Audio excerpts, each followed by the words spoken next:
আজকে নির্বাচন হচ্ছে স্বাধীনতার পক্ষে আর স্বাধীনতার বিপক্ষে শক্তির মধ্যে। আমি দলমত নির্বিশেষে সবার কাছে আহ্বান রাখবো, আল্লাহর হস্তে ওই পরাজিত শক্তিকে দাঁত ভাঙার জবাব আপনারা স্বাধীনতার পক্ষের শক্তি অবশ্যই দিবেন ইনশাআল্লাহ। বাংলাদেশে দুটি বড় দল সারা বাংলাদেশে, একটি বিএনপি আর একটি হচ্ছে আওয়ামী লীগ। এটা সত্য কথা। আর স্বাধীনতার পক্ষের শক্তি হচ্ছে আমরা এই দুই দল।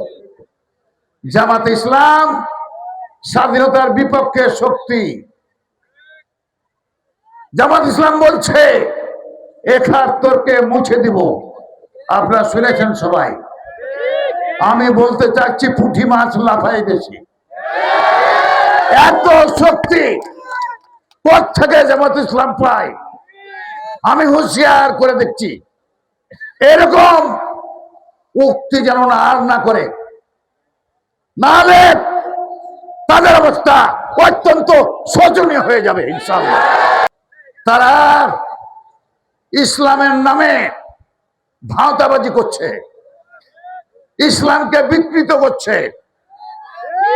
জামাত ইসলামের সাথে সত্যিকার অর্থে ইসলামের কোনো সম্পর্ক নাই। তারা বলছে দাঁড়িপাল্লায় ভোট দিলে বেশ পেয়ে যাবে, জান্নাত পেয়ে যাবে। মনে হচ্ছে জান্নাত জামাত ইসলামের বাপ দাদার সম্পত্তি।